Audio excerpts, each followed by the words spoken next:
From Maine, Cap and Stem, this is the MycoWizards podcast. On today's show, I brought Cap and Stem's very own Spawn director, Tyler Crawford, into the studio to chat with myself and Alex Winstead of Cascadia Mushrooms out in Washington State. I got a call from Alex many years ago now. He was letting me know that I better snatch up an employee of his who's headed back to the East Coast. So I took him up on it, and I really haven't regretted it a day since, except, for that one time. I thought he was like a heroin addict, but we got over that. Tyler's really the reason that Cap and Stem was able to develop a state-of-the-art spawn facility in less than a year, and I really have Alex to thank for that, connection. Alex has been in the myco game for a long time now, and we took a lot of cues from his early use of John Donahue's mycological inventions, from auto baggers to auto spawners to autoclave stuff, all the auto stuff, John Donahue's totally worth checking out. He's of Northwest Mycologicals in Oregon, and he's got bags, he's got spawn, he's got everything. They're kind of hard to get a hold of, but if you can, John's a wealth of knowledge, and Kim at the front door is a great person to talk to as well. So without further ado, sit back and enjoy the show. See, that's the opposite with my mom. She explicitly told me that she wanted me to be a girl. Yeah, she tried every trick in the book. What was your girl name? Taylor. Yeah. Yeah. She like sat upside down every night and all the old wives' tales. She was bummed. I can't remember if my parents knew ahead of time or not, or if they were gonna use Alex as the name either way. But yeah, that would work. If you were Alexa, you'd be so famous right now because everyone would be like, right? Hey Alexa, turn on my radio. Like, what? I can't. Yeah. That's not my job, man. Holy shit. Do you remember the first thing that got you into mushroom farming? Like the very first thing? To be honest, the first thing that got me into mushroom farming was seeing Paul Stamets talk at Evergreen, where I was going to college. Pretty vanilla introduction. Was it vanilla? No, so you saw him talk in person, right? So yeah. He used to, because I was going to school in Olympia, Washington, where his company Fungi Perfecti is based, and he would come and do, his kind of like stump speech at Evergreen every once in a while. And I went to it one time because I was like getting into mushrooms, and I was getting into like wild mushrooms and magic mushrooms. And I went and saw this guy. I was like, whoa, like this guy needs like an army. Like, let's start growing. Everybody needs to grow mushrooms. This is gonna, we're gonna change the world. Yes, one bee at a time. Yeah, exactly. But that was a while ago, before he was like quite so well known. Was it the same? This was like, the dark did he lift up the Garricon and do the whole thing that he does now? I don't even know if he was talking about a Garricon back in those days. That was like 2000, maybe. It would have been like '02 or '03, about there. Holy shit! Yeah. So I think Growing Gourmet and Medicinals came out like '95. Yeah, something like that. So So.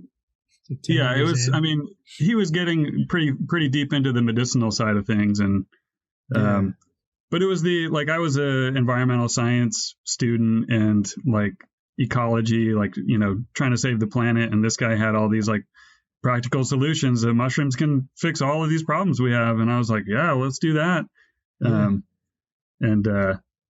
So it kind of blossomed from there, you could say. Yeah, and then you became intertwined with Fungi Perfecti at some point. Yeah, I did start working there, and it was 2003, I think. I was taking courses at Evergreen. I took their mycology course, and then started working part-time at Fungi Perfecti. I don't say fungi, I just say fungi. I'm sorry, guys. You're a fun guy, bro. So it's good. It's fun, bro. You didn't know that? And started working there, and I worked there for like 2 years. So it was sweet. I was like growing mushrooms as a hobby at home at that point, and then I just called them up and like insisted on them hiring me, and they were like, oh sweet, yeah, holiday season's coming up, you can put mushroom kits in boxes for 30 hours a week. And they were primarily mushroom kits, right? Like they weren't doing much of the nutraceutical stuff. They were just starting to get into it, but it was still like heavy on the kits. Yeah, we would just stack up pallets of like just popcorning white shiitake blocks, and they would get shipped out. Massive quantities. You shipped them just white and popcorning. They're like, I mean, the more I think back on the way, like the way that I was trained there and all the things that we would do, I was like, what? Wow. Yeah. How big was the company at that point? There was probably 12, 15 people working there. Okay. All right. Paul was still there all the time. Now. Yeah, I think they're really big now. I don't know if I know anybody who still works there, honestly. And they've got like 2 locations. So many people who have been like, yeah, I worked there. Like hundreds of people have gone through there. I met a guy there who is from Norwich, Connecticut, which is like 20 minutes away from where I'm from. That's so weird. Yeah. Nice. Huh. What was your takeaway from there? What, like, because you just, if you're just packing blocks and not really, I don't know, you're maneuvering around this sort of weird business that's growing, but nobody really gets what they're doing yet. Yeah, well, no, it was, I mean, I started as just putting kits in boxes, and then I made the full-time commitment, and I just like put school off to part-time at that point, and just went full-time on their production crew. Yeah, just, learn how to drive a tractor, learn how to load a mixer, fill bags, load autoclave. So it was like, I mean, it was an awesome opportunity for me, and that's what really like, kindled the flame of like, I want to be a commercial mushroom grower. And yeah, it's really fun working for an eccentric genius. And yet like, this isn't, I still want to like, I had the goal of, doing my own thing at one point. Did Paul have any like weird notions of all of the like farms he was generating by like pulling employees in like you who kind of went off and did their own thing? It was occasionally awkward, and then there was sometimes bad blood too that would come up, and I don't know if it was just like if you didn't go about it the right way. I always had a good relationship with him while I was there, and I told him after I left, I was like, hey Paul, I know in my contract it said like, and there was like an employee contract, it was like, don't start a fungus, commercial fungus business for 3 years. So he's been doing that all the long, huh? Dude, yeah, there's contracts for everything. But fuck. It was like without his permission. And I was I think maybe gone for about a year, and I'd moved to Bellingham, which is, kind of the other end of Puget Sound from Olympia. And I just wrote him an email. I was like, hey, Paul, I'm going to start a small operation selling fresh mushrooms. Can I have your blessing? And he was like, yeah, go for it. Let us know if we can sell you anything. Pretty much. That's cool. So it's like asking permissions. It worked in that favor. Yeah. I mean, I owed him. I felt like I owed him a lot for just, showing, just letting me in there, and just, I had free reign on the place. That's really cool, man. I mean, we haven't even gotten to that point here. I'm sure plenty of people, even him, could just go like start a mushroom business, but like, that's what I was hoping he was going to do. And then he ended up, you roped him in. Yeah. Yeah. Wait a minute. Did I rope him in? So we had this conversation earlier.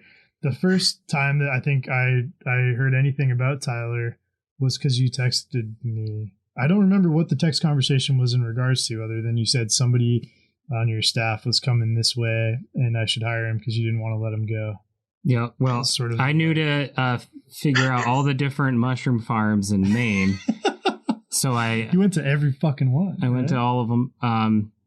And I believe that you told me something like this, just a like hard scrabble group of young guns that seem like they're going to figure it out. They're asking me too many questions. That was my impression of them. That was in regards to us specifically? Yeah. Because the bagging.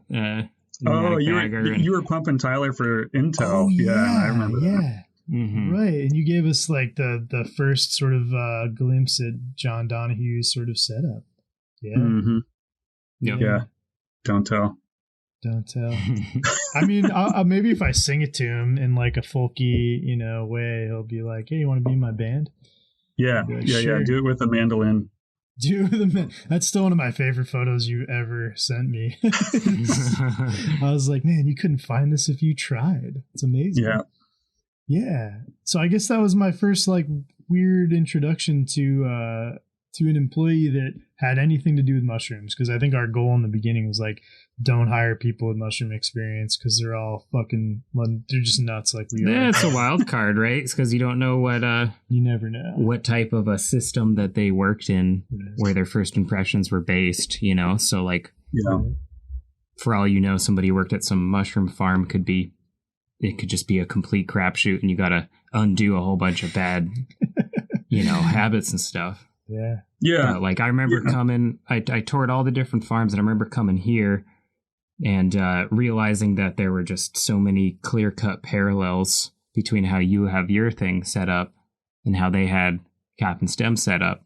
And just being like, all right, well, this could be a pretty easy integration, That's sort of, as far as I saw it then, didn't really anticipate. That fucking pisses me off, because I remember calling you, Alex, and you just fucking blew me off. You were like, yeah, I don't fucking know. Wait, when was that? I don't remember. I think I'm trying. I contacted you about perhaps like your autoclave, where you got it, so on and so forth. And it took like 4 or 5 like attempts at getting to you to be like, to give me anything. And I think that was like, when was that? 2010, 2011, somewhere in there. So I'm sure that even back then you were in your coveted, like, Pacific Northwest world. Yeah. And I was also, I mean, I guess, early on, like I had just put it all on the line for my farm back in those days. Like it was 2009. I got a big loan from the USDA, bought the property, built the buildings. Promptly could not make payments because it takes forever to build out a mushroom farm if you're doing it by yourself and you don't have a whole lot of money. And then to get good crops going too, it takes a while. And I had a bunch of people contact me around that time, and I was just like, I don't even know if this is going to work for me yet. Like I didn't feel like I had a whole lot of business. Like, and at this point now I see the folly in that, and that we could have all been learning from each other a lot earlier. Sure. But it took a while for that to turn around, though. Like there's a bit of an ethos now where people want to share information and help each other. But I think that's been a recent change, where it's not feels people like just trying to covet everything. Yeah, for me, I was like, I last people to the table on CMGN, and I think that kind of revolutionized your realization of how many people actually were communicating. Yep. Correct me if I'm wrong. I was just like, oh shit, Alex is here now. Yeah, I didn't. Nobody told me that existed until we were all hiding it from you. Yeah, I still don't know what it looks like. Yeah, you can't even get in the door. But I don't know. I didn't spend a whole lot of time on the social media side of mushroom growing, all of the forums and everything. And I've listened to a couple of the podcasts now, and I'm like, man, these people spend a lot of time on shroomery. I could not stand being on shroomery. Oh, really? To learn anything. And like, I think I was started just a little bit too early for it to be useful, because it was still just about growing cubes in plastic containers. And I was like, all right. And then it was just like direct quotes from Growing Gourmet and Medicinal Mushrooms. And I'm like, all right, I already have that book. Like, all right, you had the competitive edge, man, because you had Paul at your fingertips, or the rest of us were like looking at him like, it's not like he's answering my phone calls or anything, but I did get the training. But yeah, bullshit. He's got like 4 Garricon hats back there. You see that shit in the background? Where's the giant black Rishi? No, I'm sorry. No, I give like too much like shit to that sort of early development of the Pacific Northwest farms that all emerged out of Stamets area, but they all did. It was crazy. He created this like strange cult thing without him realizing it, I think. And maybe he did. I don't know, because I don't know him at all. I just know that what I see now versus what you see in like the early sort of demonstrations, talks, conversations, everything, like in the evolution from cubes all the way through to the gourmet stuff is just wildly different. Yeah. And now that I am more networked and connected with growers all over the country and all over the world, like I've learned so much in the past, 5 or 6 years, compared to the first, 10 years. Yeah. So like take us back through that first initial, call to Paul and your decision there, and sort of what steps did you take? Because I think, a lot of us can't even recall without really thinking about how we got here, the actual steps. Yeah, I had left. I graduated from Evergreen, and then quit working at Fungi Perfecti and moved to Bellingham, and got up here and was with a lady and didn't really have anything to do. I had like a job at the co-op cutting meat, and but at the same time, I was like, well, I'm still running my like hobby mushroom growing operation, because I always have, since I learned how to do it, like always got a flow hood like in some little closet somewhere, and making a couple of blocks here and there just for like growing food. And I was like, I still really want to do this. And we had rented a house with a full basement and a garage. And I was like, well, I guess I'll just put my lab in the basement. And I was like, well, I guess I'll just build like a tent in the garage and turn that into a fruiting room. And then I decided just to start the business, and got a table at the farmer's market in Bellingham. With my first crop, I had like one little table with like, 10 pounds of mushrooms for the whole day or something, and sold out. And I was like, well, people are really interested in this. And just started developing the spiel about telling people about weird mushrooms, because, back then it was like, 1 out of 100 people had ever heard of lion's mane before. And you still had to tell people about shit take and oyster mushrooms and all that stuff. And so, just really, it started at the farmer's market and just building that. I just you like found cash and made that next step towards actually putting money into it. Yeah. I mean, it was just like, any money I made from it just got, dumped right back in the business, and I'm working part-time too to pay for it. But it always kind of sustained itself for the most part.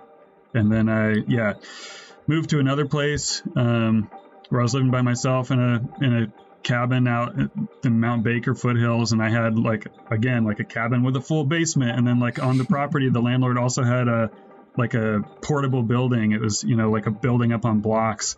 And I was like, can I rent that too? And he's like rented it to me for like a couple $100 a month or something. And so I put the lab in the basement, put the fruiting room in the shop that was like just down the driveway. And I was like, and my first setup was, I learned how to, like, in the beginning, I was just sterilizing with a couple of the 40 quart pressure cookers, and just, doing sawdust that way, and would do a barrel of straw every once in a while, just on top of a crab cooker, propane burner. And, this was about the time where I was getting my shroomery was these, there was this website that was like Mushroom Growing International, and they put out these 2 booklets. One was about growing shiitake mushrooms, and one was about growing oyster mushrooms for like third world countries. You used to be able to get them download on the Aloha Medicinals site. He had a link to them in PDF. It's like this whole document, and it's like, I think it was mostly in English, but it was like so easy to understand. It was all like pictorial, and it was like how to grow shiitake. And they had pictures of these guys in Thailand, I think, with just a 50-gallon drum on top of like a wood-fired burner, and they would put just like 6 inches of water at the bottom and then pack it full of bags of sawdust. I was like, usually like a live flame at the bottom, and they're like stoking the fire. Yeah. And then you could do like they had a whole row of them. It was like a little rocket stove for each one of them. Yeah. And I was like, man, if they can do that, I can do that. Yeah, man. I remember downloading something very similar from that because if I remember correctly, like Aloha Medicinals had a very small and clusterfucked like cultivation page. And it was like very hard to disseminate. There's like improper spelling everywhere. And I was like, who the fuck edited this? That's where you mine a lot of good info, though. Like when I'm trying to pull in some weird species into the Spawn lab and like, I'm just like Sparasis crispa cultivation. And then you just find some article from like wherever the fuck country in Asia or Africa. And again, it's always pictorial like that. And it's like, oh, these people are doing it. Like, they're doing it in like their fruiting rooms, like built out of like thatch, you know, and they just like, they're poking holes in the bags. They burn it down like every year or something, you know, to sterilize it. Yeah. It's like the blueberry barons. Yes. Just light it on fire and fuck it. Yeah, it's a good reminder though, with all the high tech stuff. That, people are still cranking it out with nothing to work with, you know? Yeah, I wonder what the evolution's been like China-wise, because it's like you see farms like that, like in most Asian countries, you know, and then at the same time you see these monoliths sort of popping up that are just like one-person factories, and they're just cranking shit out like key. And it's I wonder when that evolution started to like really become a major component to their thought process of cultivation, because before then it was like entire townships that just produced. Yeah, it's the shiitake town. Yeah, and they would do like a centralized distribution thing where they like make the blocks in a factory in the city. They distribute them to the little towns to do all the fruiting in their little like thatch huts, and then they come back and buy it, and like everybody picks and dries the mushrooms, and then the company comes back and like takes all the mushrooms back to the city to sell in the markets. Yeah, and they're all dried, right? Yeah, and it's like just learning from stuff like that. So I'd set up like a propane manifold with like five burners and 5 barrels, and I could do like 150 bags in a 12-hour day or whatever it took to get it up to temperature. Yeah, and it's such a long time. People still struggle with that, trying to get those bubble barrels up to temp. Yeah. So you did start with low pressure, and then you sort of went from pressure cooker, low pressure to pressure again. Yeah, it just came to when I decided to like make the next step, because I got to the point where I could grow like 100 pounds a week or whatever, and it was never enough to do all the opportunities that were coming my way. And I found out about a USDA beginning farmer loan program, and was like, oh, this is like the only possible way I could get money, without like looking for investors or whatever. So your family, friends, like nobody was like of the sort of people to reach out to try and grab some cash. And I just had no credit either. Like there was just, I had like, I had just no credit history, like really until recently. And the great thing about the USDA is they're a lender of last resort. So they'll loan to people. They don't want you to have credit if they're going to loan to you, and they have dirt cheap interest rates and long terms and everything like that. And so I was like, all right, like the guy at the service center here in my county was like really interested in the idea. He was like a hunter, and he would go pick chanterelles, and like was super interested in like alternative farming projects, because everybody else up here does either dairy cows or raspberries and blueberries. And so he's like, whoa, something different. Like, yeah, I'll help you figure this out. Like, let's get you the maximum amount. And that's awesome. It was enough to buy the property, build the shop that I have, including my house. And do you know how much came from that particular loan or grant? I mean, it was $600,000 for everything. Yeah. It was like $300 for equipment and $300 for like real estate and infrastructure. Yeah, what year was that? I would have been 2009. Yeah, I built it in 2009. Right, and you were like operating out of garages and what have you before in that. 2005, is that right? So I think I remember I had it's all worn away to nothing now, but my old Cascadia shirt says established 2005, and I always thought of Alex's like mythic garage in the woods when he had long hair. You know? Just hair period. Yeah, there you go. It's all falling out now.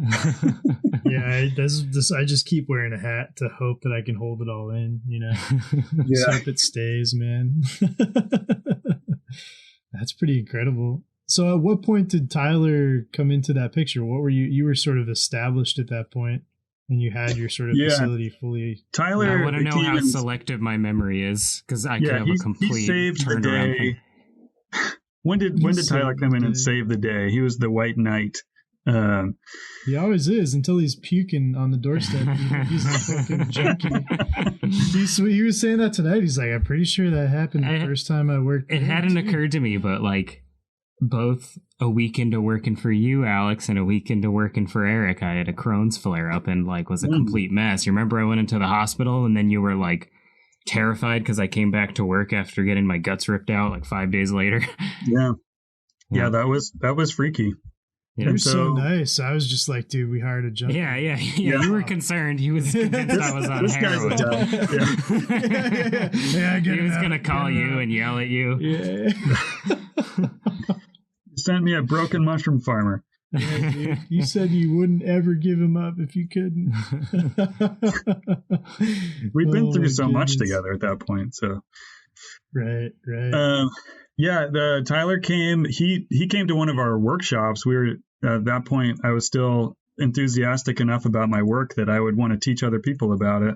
I have to do it through podcasts because I don't want to talk to people one-on-one. Yeah.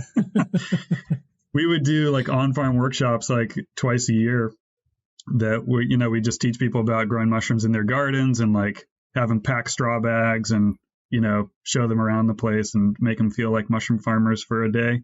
And Tyler came to one of those. He was kind of the classic starry-eyed youth who was like, man, I'm super into permaculture and mushrooms are way groovy. And it was like a week later, I had a resume in my inbox. And I was like, yeah, that Tyler guy is pretty cool. I'd think about hiring him. And yeah. I remember coming into the office. I was telling Eric this. Came into the office for my interview, and you and your mom were in there. And I remember walking in, and I'm like trying to impress you guys, like a total idiot. And I remember saying, I don't remember the guy's name, but there's this like Canadian mycologist who wrote some medicinal mushrooms book or something.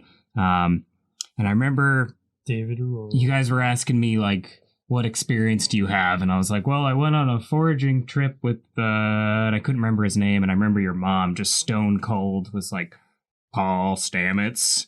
Yeah. I was like, no, it wasn't Paul. She's like, hired. Every mushroom celebrity is Paul Stamets. Yeah, exactly. Yeah. That scared me shitless.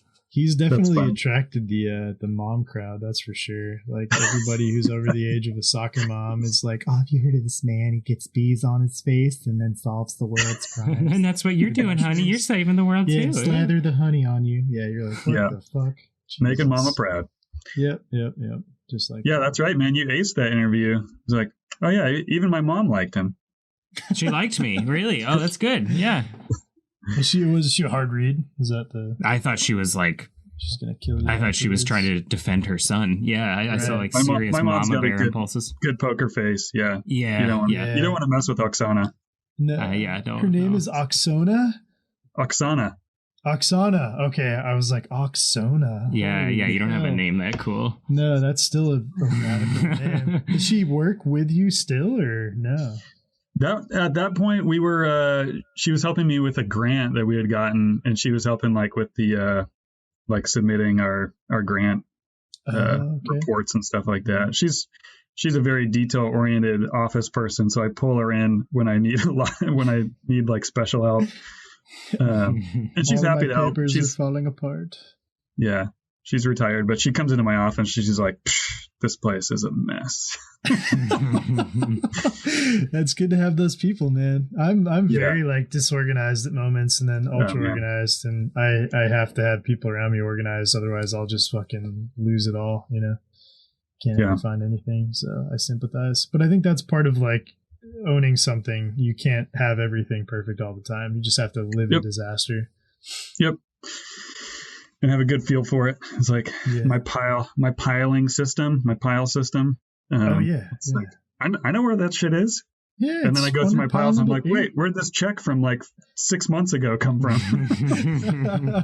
I know when we first started getting checks from restaurants, I remember Christopher, I just give them to Christopher. I didn't know what the fuck to do with them. We didn't even have a bank account. And he was just giving me money to make more mushrooms grow. And I just give him checks. And I remember like months and months later just finding like stacks of checks from restaurants that he'd never cashed. And I was like, what the fuck? Yeah. They're all like $35, but they add up, you know? And you're like, damn, man, that was a lot of cash. I'm sure he did eventually cash them. But, right. Yeah. Well, Tyler brought up an interesting factoid and something intriguing to talk about. And that's sort of like hiring in general and how you cultivate the right type of employee for a mushroom farm or just a crew or a general culture, you know, because the amount of farms that I've talked to, that Tyler talks to, I'm sure you talk to, just like shit on their employees left and right is astounding. Yeah. And I think the one interesting thing that I took away from when Tyler got here talking about Cascadia was just the fact that you had people working from you of a variety of backgrounds that were just like, they were just stone cold killers work-wise. Oh, yeah. It's the tightest crew around. Yeah. Like, I remember coming into Cap and Stem and totally blowing people away. I could do all this work so fast just because I had to work with Angie and Tanya every fucking day. And those women are beasts, you know? Yeah. Yeah. No, and you can like step away, you know, because you have those people. Yeah. We've got a bomber crew. I mean, I think that all like for me comes from the work ethic I developed at Fungi Perfecti. Like when I was there, at least the crew I worked with on the production crew, like we were like that. We were like, all right, we did this fast, but let's see if we can do it faster next time. Like all we're doing is, you know, freaking lifting bags, shaking them and putting them on shelves. Like we can do better than this. Yeah. We'd just be like sweat pouring down our faces and just like moving through like sliding. They had like their warehouse was at like 3 different levels, so you'd like slide these massive carts of bags like down a cement ramp, and we'd be like skating down it on our flip-flops and stuff. And I mean, I think when I started training people, I kind of brought that as just like, all right, you got it down, like you can do it perfectly, like now let's do it faster. And I mean, yes, Angie and Tanya, total badasses. Tanya is back, by the way. She's still here, so that's that many years ago. And also Kylie, who moved into your position, Tyler, when you left, she's still here. They're some of the best workers I've ever had. Our new people are all awesome too since then. And it's been a long time for Tanya now, huh? Like I know she stepped away for a little bit there, took a hiatus, but like it's been a number of years. Yeah, she came back to join the Doomsday crew at the beginning of the pandemic when we needed extra help. Has totally like back in it, stepped in and feeling the groove, and just kind of running the production crew really, really tight, doing a great job with just managing everything. And we're still expanding and growing like within our footprint right now, and things have gotten a lot more complicated. And I've also like tried to step back even more and not micromanage as much of that stuff so that I'm not getting in the way of things working well. That's been like my big lesson the last couple of years is like, just giving people the authority to do their job well, and giving them the space to do it well. Once they know how to do it, then it's theirs, right? Yeah. But I aptly describe my job as like a business owner in this world as I build rooms the way I'd want them to be built, and then I leave them, I evacuate them, and hopefully I never go back in them. You know, that's just like unless somebody quits or has a sick family or whatever, you know. Yeah. But it's really about making these things and refining these sculptural items and the then system, just stepping back. Yeah. But you can't have a degree of micromanagement in you if you're going to be able to do that and step away. You kind of have to trust the people you hire. I feel like my job's half like maintenance, or maybe 2/3 maintenance and 1/3 like running the business. It's I think as far as just developing a good crew is, you know, making it so that people can have fun while they work too. And just I don't know how to pick a good person, but I've been lucky with picking them.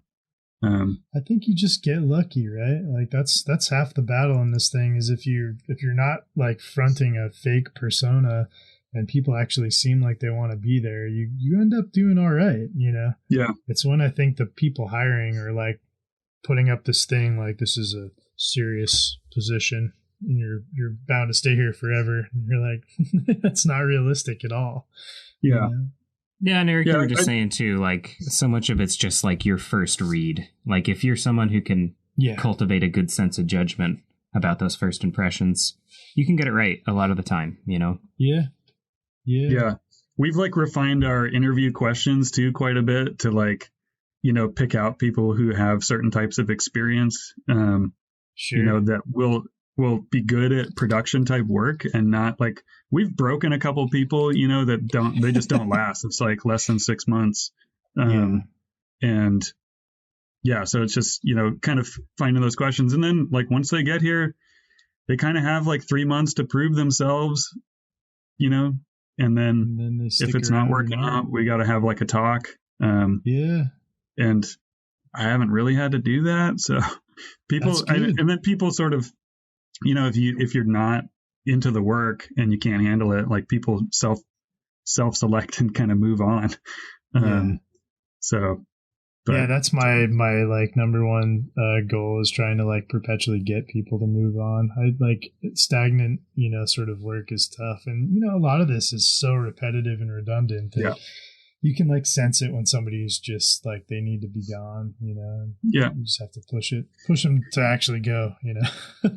And part of me like giving up more of my like day-to-day responsibilities is like allowing people to kind of move up in the business too, so that they can have other, you know, responsibilities and kind of spread it out a little bit more. I think that's been helpful for people staying around longer. It's just like give them a little bit more responsibility, a few different things to do. More money. More money. More money, more responsibility. That's the one thing I think a lot of farmers don't know how to give up. And it's a stretch to call us farmers at this point. You know, it's really like running this crazy business of variables, you know, but there's the food thing ties people in to a degree, and then the weird mycology thing. And then the nature of being able to bounce around a little bit and not just do the same, like, you know, Petri dish movement every single fucking day, you know, definitely helps. Yeah. And we do that with our crew. And I know other farms operate differently where they kind of break up the crew and like you got like a harvest crew and a production crew and a, you know, sales crew. We just kind of all work together throughout the day and like, you know, just do kind of just like around the clock, sort of like we mix in the morning, we do lab in the, you know, middle of the day, and then we harvest and compost in the afternoon. So you're always kind of doing that, like sort of the one way. Well, you know, Alex, why don't you describe like you're gesturing a circle, and it is literally a circle at your farm. Yeah. Like a lot of farms aren't set up that way, but you have this interesting design where it is literally as you do all these tasks that all mushroom farmers know and do every day. That's you true. Literally don't have to step backwards on your farm to do those in the proper order that anybody else does them. It's pretty special, you know? Yeah, that's a good point. I guess I don't really like see that much, but yeah, it is that way now that you mention it. But it's like, sawdust goes in the front door and then like compost comes out the back basically. So we've got our, we actually I'll send you guys a picture at some point. We just built a sweet cement sawdust bunker. Finally, freaking 12 years after moving onto the property, I now have a proper sawdust storage bin. That's good. It's amazing what you do to last, right? It's a huge step. I'm a big boy now. But yeah, at the kind of the front of the farm, there's all the bulk materials, and it goes in right into this carport area that has the mixer and the that's where, so we mix the substrate, bag it, and put it onto our retort carts. Goes in the retort, straight from there goes right into the lab to do the inoculations, goes right out the back door of the lab into the incubation room. And then there's a little sidewalk that connects the incubation room to the fruiting room. everything goes in there, does its thing, and then the cooler's right outside of the brooding room, and then the van pulls down, loads up everything out of the cooler, and drives away. It's kind of a horseshoe. Compost is out the back still. Yeah, actually, we've got a local cannabis farmer actually who comes and collects our blocks straight off the rack, and he takes it and composts it with he uses his neighbor's cow manure and hay that they cut on their field, and they make really nice compost and use it. Like, he doesn't even, this guy like uses like no fertilizer on his crops. I think people are just realizing like the value of the mushroom stuff too. There's a lot of people who are like realizing that there is money out the back door, which is it's an important realization, you know? Yeah. And we do compost sales, and we bag some of it. And I think like phase 2 for me on my latest like concrete pouring is to do a proper composting bin for that too. Cause we are not capitalizing on that end of it. But the nice thing that we're not doing is we're not unbagging substrate. All we do is like roll it out the door when they're done.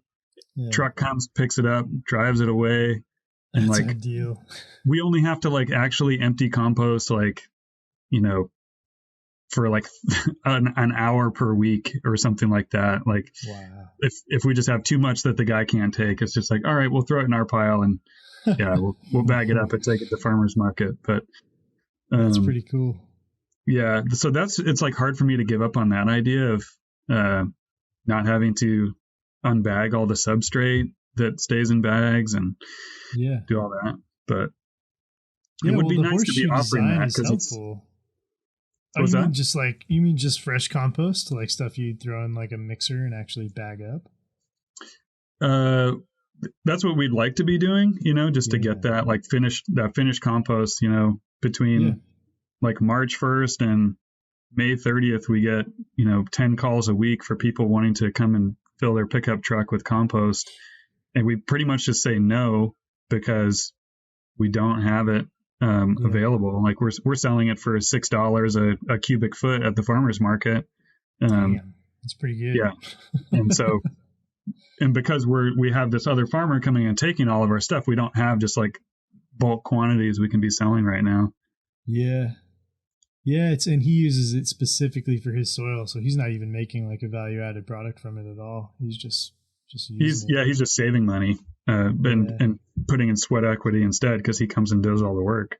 Yeah, and then you guys are saving a fair bit of money too, in the form of the labor required to add to that giant compost mountain. That's what I'm thinking, because if you sell compost for $30 a yard or $35, which is kind of top dollar, and it takes like 200 blocks to make a yard of compost, and somebody's got to unbag them all, and then you got to also turn the pile, and then you also got to like load it. At the end of the day, I think you're mostly breaking even. And you don't probably have the same number of contamination spells that crop up at bizarre times where like neurospora will take over your because it's just like a resident. It's just fly. Yeah, never thought about fly that. populations is the big one. Right. Oh yeah. Right. Yeah. Because you get like a mass fruiting of oyster mushrooms, and then there's just like flies. Yeah, they erupt out of it. Yeah. Fucking flies. Although I do miss seeing how far I could throw a sawdust block behind your farm. We still get the opportunity to do that. Beautiful view of Mount Baker. Seeing if I could throw one farther than Tanya, which obviously is never going to happen, but it's all right. All he does is talk about the views and how we just stare at a propane tank lot, all day. Yeah, Whoopie Pie Factory. Whoopie Pie Factory. Yeah, you're staring at a 10,000 foot volcano. You got it all right. Yeah. Yep. Do you guys get free whoopie pies? I wouldn't want them if we did. Yeah, they're pretty nasty, man. Yeah. They're on the borderline of like just diabetic coma. Like I was eating Cool Ranch Doritos like the fucking fat asshole kid that I am earlier, and and Tyler said something about the ingredients list. Their ingredients list on the back of those whoopie pies is so fucking long, but it's also one whoopie pie is 4 servings. so they can half all of their like neutral ingredients, you know, Yeah, to make them not seem so I didn't know something could be that sweet. It's or just bad for you, like in general. Yeah. And now we got someone working at the farm who used to work there, and we're hearing all the horror stories. Oh, No, God, like, yeah. You know, yeah. you don't want to know. It's such a funny juxtaposition between Cap and Stem and the Whoopie place, you know. We both hate one another equally, which is quite nice. the caloric value though in one of those, like, I mean, if the shit hits the fan, man, like one of those things will probably has enough calories in it to get you through a day.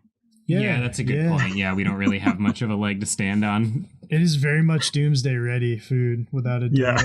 Yeah. It's like a McDonald's hamburger. It's never going to rot, you know. Right. It's just going to be there. Yeah. Yeah, you're like, all right, on day number 750 of the apocalypse, I will eat the Irish cream whoopie. Oh, you have multiple flavors. That's Oh, there's so many. Every color of the rainbow. Yeah. You can smell it. Like, it depends on the day. You're like, oh, peanut butter. Oh, chocolate. Yeah, it's banana cream day. I think I smelled that in one of the bags of Spawn I got. Oh, that sounds about right. Yeah. Little added touch. What's the one that smells like fucking tangerines? Mangoes. Zach says it's beach or shimeji smells like mango. Yeah, it kind of does. Yeah. That freaked me out. That was the last time I was in the Spawn lab, I think. But I was like, man, this smells better than I think it tastes. And it's only the Spawn. I don't think it's the mushroom at all. Yeah. Just the Spawn. Yeah. Kind of far. Hopefully it's supposed to. Yeah.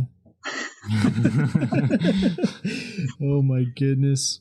So you said Doomsday Crew. Did you guys have a serious shake up at the beginning of the pandemic, or more in the middle, or there was a bunch of anxiety at the very beginning because the governor in Washington was, shutting down different sectors, and we were just waiting for the day we were going to be told that we can't keep doing what we're doing. So we kind of started emptying the incubation room. We were just like, well, we got all these blocks that are ready. Let's just fruit them all and we'll see who buys them. And there was just people started flocking to the CSAs and stuff like that. And so we work with one CSA that's pretty large in the Seattle area. And we were able to, sell them something stupid, 1,800 half-pound bags of shiitake that we had to bag. But I was like, hey, man, these mushrooms got a home. Yeah. And everybody's got work to do. Let's do this. Yeah. But I mean, we never had to shut down because we're agriculture, and we almost overnight, all of our restaurant accounts pretty much dried up. And so we pivoted heavy to grocery, which we were fortunate to already have a foot in the door at the Hagen stores here. I don't know if you remember them, Tyler, but it's kind of a Puget Sound area staple. And between them and the co-ops, everything kind of took off.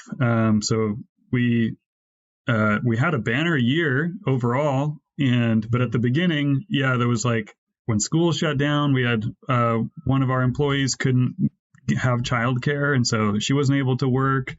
And Angie decided she wanted to stay home because her husband was paranoid about things, and that's when I got Tanya back, and it was it kind of just, there was just a shift, it was people who thought they were going to be working 2 days a week started working 5 days a week.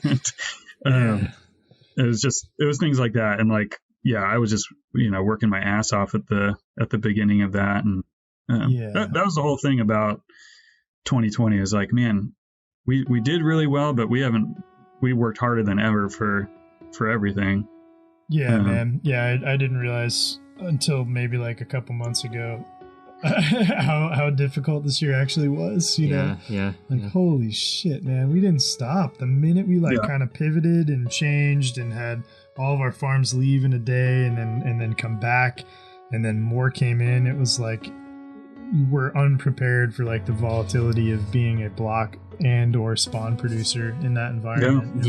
And there was just that liminal period for every business, but for us it was this liminal period where it's I have no idea if we're gonna lose 45% of all of our customers in one day, and are we gonna gain that amount back in 2 days? Oh, dude, it was every no day. Idea. It was it was chaos. Insane. Just for the first couple of months, Yeah, it was unreal.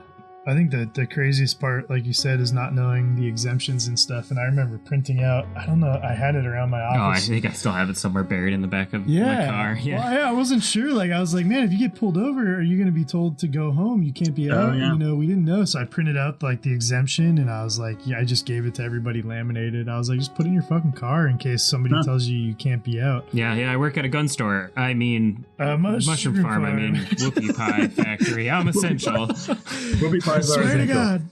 They totally are. Dude, They totally are. Yeah. Yeah, it's like alcohol too, right? Like how many people like survived the DTs from like, you know, having weird shutdowns and stuff. There's all these weird aspects to this thing that'll flesh out into a million books and stories and TV shows eventually. But it was, you sit back and think about it now, and even though it's still going on, it was weird. That beginning was fucked up. Yeah, it was really strange. Yeah.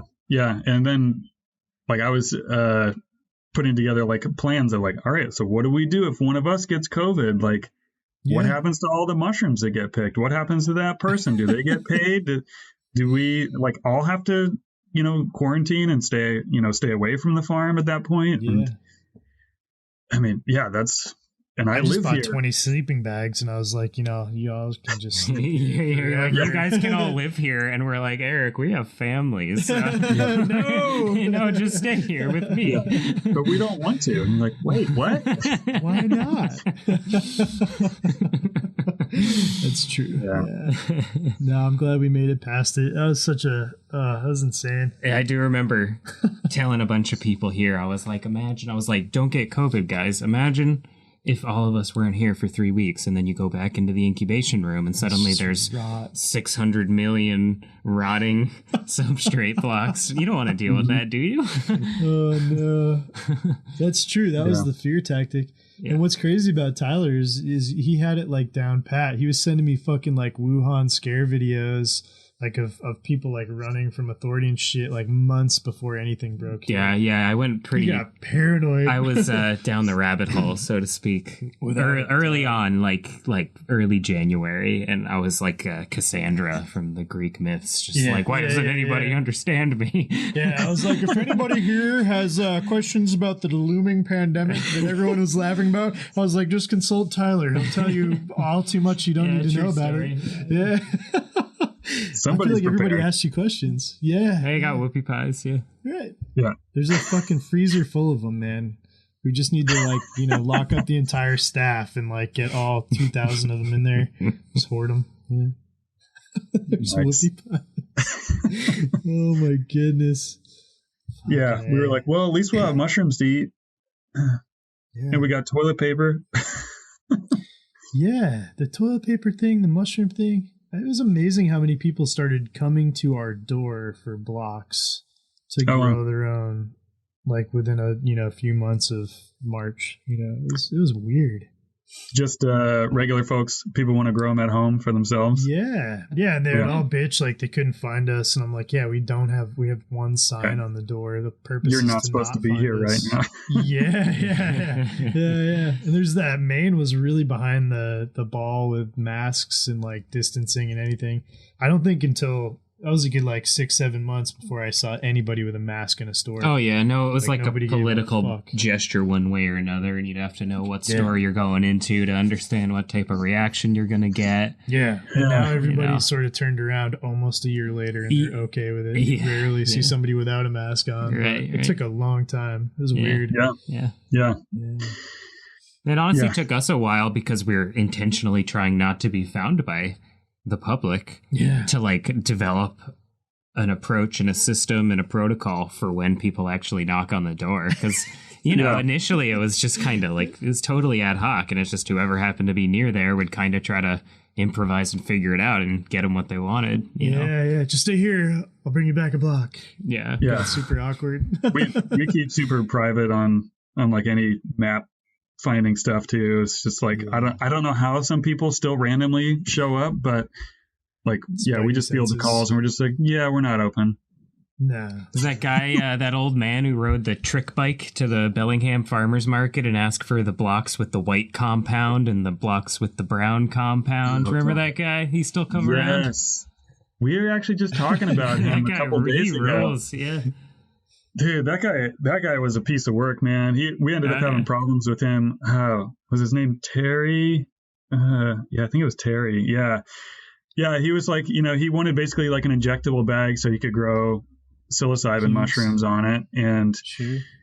we send him blocks every once in a while. And then, yeah, he had a big problem with Kylie at the farmer's market. I think he was not into like having a professional conversation with a woman, and just like blew up at her. And yeah, we just had to send that guy away. Well, he obviously was the epitome of professionalism because, was this sketchy old man rolling in on a little kid's trick bike, asking for the white compounds.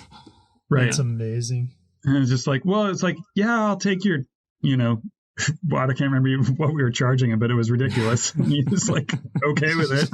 Yeah. That's insane. But, yeah.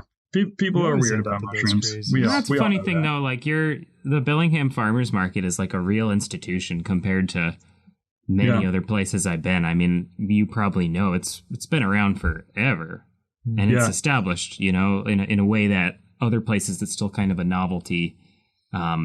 There, it's just like part of the community in a major way. It's like 25 years or something like that, maybe even more now. Yeah. It's like the Belfast one, right? How long has that been around? Yeah. It's funny to go into some of these like co-ops and markets and realize how old they are just based in like the diversity of products that they actually have, and they're able to shelve them all, like that blows my mind. Like if you go into the Belfast co-op up here in Maine, it's like fucking every, that place is awesome. Yeah, it's just everything. It's amazing. Yeah, it's all of Maine in one store. It's fucking crazy, man. So I stole the John Bagger from you, and then we had this whole back and forth thing. And then you open sourced it. I think I asked you first, right? I said, should I just post something?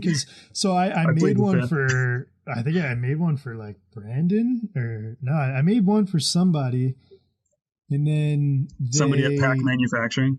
No, certainly not. What do I look like? What? I don't spell my name with a C. No, no, it was interesting because there's like this time in which I disappeared from Facebook and got kicked off, and for some reason it like coincided with you. I made a bagger. Somebody posted their version of it after I'd sold it to them, or my version, and then Eric somehow took that to Pack, and then it became a thing. But that's neither here nor there. What my real question is how did you jump from, like, obviously Stamets is working with a autoclave and a boiler in a similar sort of setup and protocol to what you were establishing with Cascadia. Where did John Donahue and NMC sort of come into the fold? Were they just there? Were they part of it? I started working with them really early on, back in the days when I was living by myself in a cabin in the woods growing mushrooms. I started calling on. Yeah. There was this, have you guys ever seen the Mushroom Growers newsletter? Oh yeah. It's fantastic. Yeah. There's like that. It's like a little black and white, like 6-page, periodical. That was, I guess that's like, I'm like dating myself again, but that was like, my shroomery right there. It's like, wow. And they would like, read an article about some farm, and then I would like, call them up on the telephone. And then it'd be like some old guy. He's like, yeah, no, we're not going to help you. Right.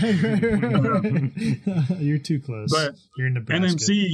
NMC used to advertise in that. And so I called them up, and so this would have been like, 2007 or 6 or something like that. And I was like, hey, can I get bags from you guys? Like, I don't want to pay for unicorn bags. I mean, beyond 2006, I have like not used a unicorn bag. Shit. And except when forced to. And so, I started using their bags. And then I started buying spawn from them. And so I was growing all of their strains for a long time. And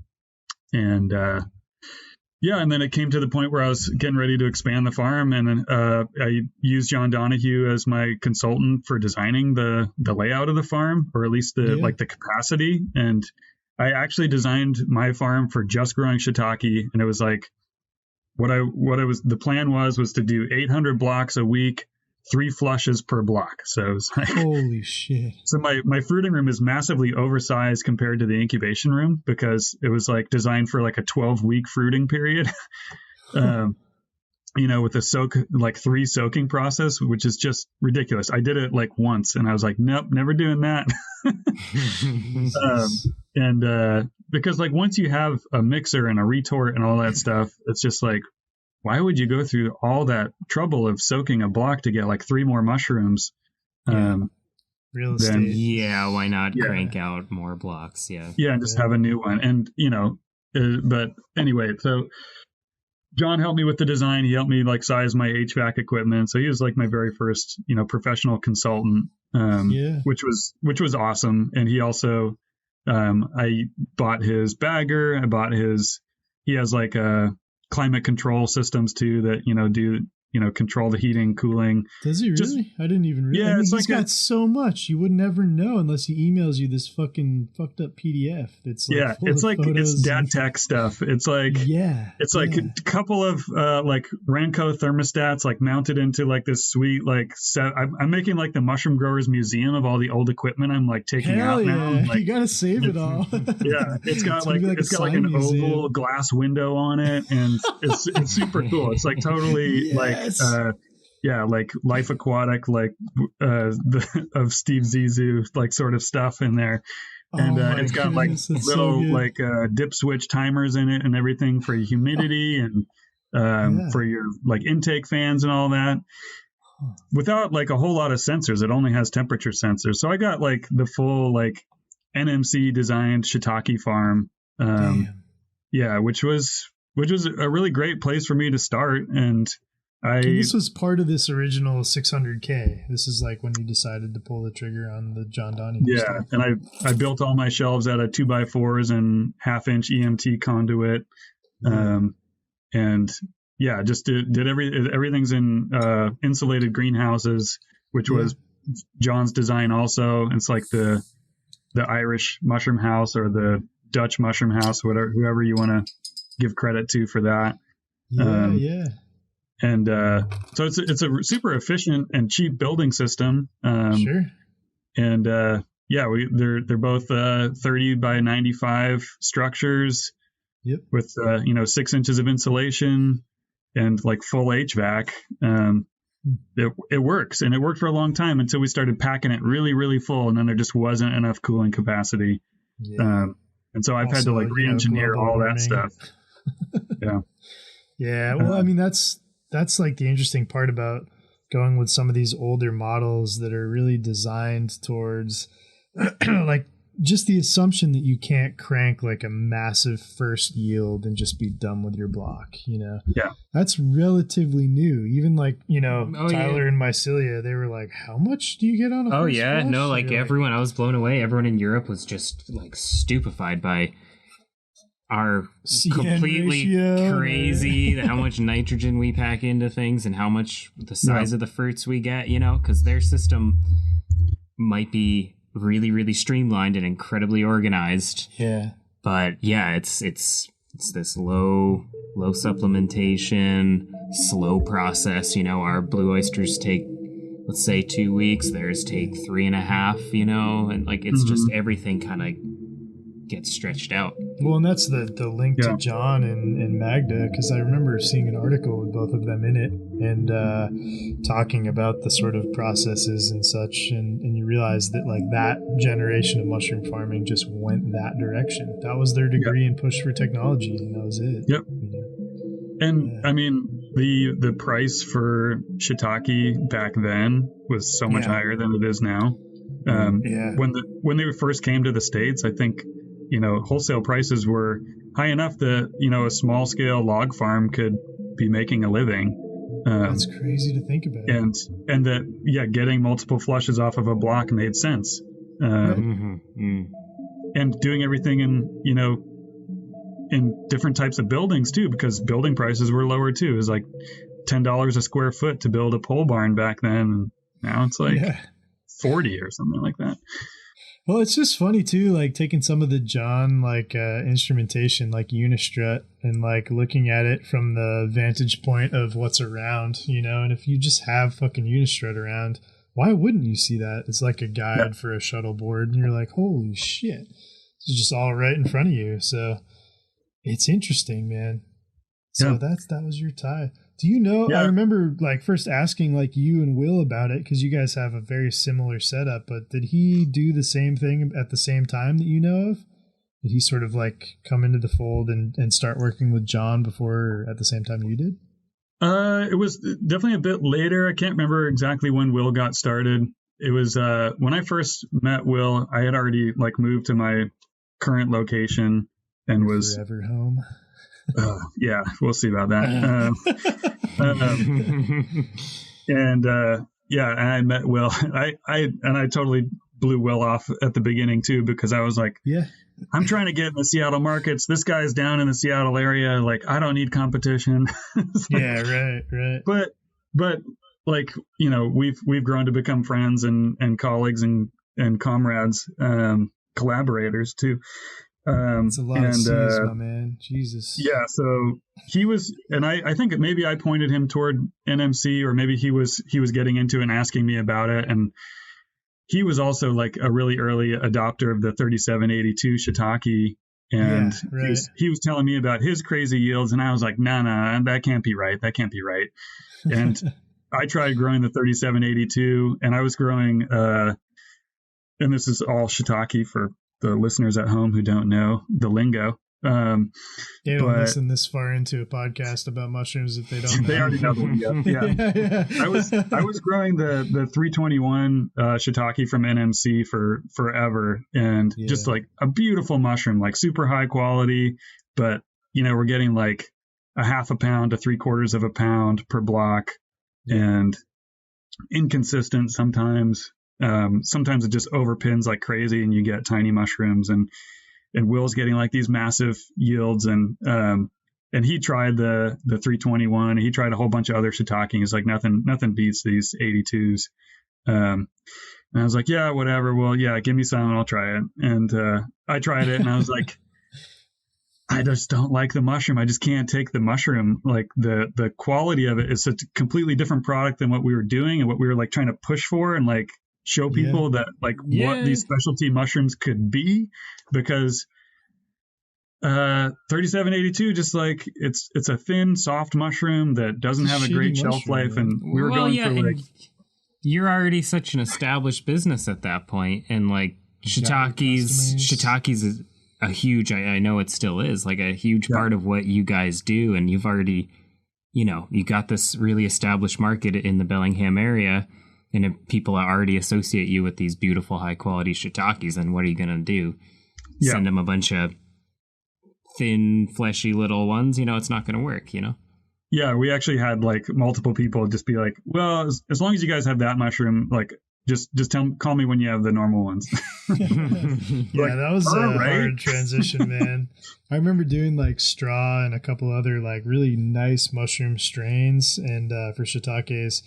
And people were just fucking in love, and we always sold out of them. And the minute the 3782 revolution sort of kicked into high gear and we had to do it just based on the yields, we were like, fuck, you're going to lose all those customers. And of course you did, Yeah. But you gained other ones, Yeah, and that's fine. Like, sure. Yeah. You're like that stubborn old farm grower, man. Like you just do things the way that's worked for you, which is it's admirable in such a fucking massively shifting industry that's already like turning into these specialized things and like choosing to just do one thing and do it their way, which isn't really original, and you're still doing the same thing that you've always done, which is I don't mean that in a negative way, even if it comes across that way. I'm impressed that like the first video that I saw of Cascadia getting into this is the same sort of setup in a similar, size, and it's still maintaining through all of the shifts from the costs of mushrooms to everything. It's still there. It's a repetitive industry. Like we're good at just doing the same thing over and over again. That's what we do. That's good, man. it's COVID proof. It's pandemic proof. But yeah, I mean, we've made the shift to. I mean, Tyler knows more about what we grow than anybody because he sells me all my spawn. Right. We're leaning heavy into the 3790.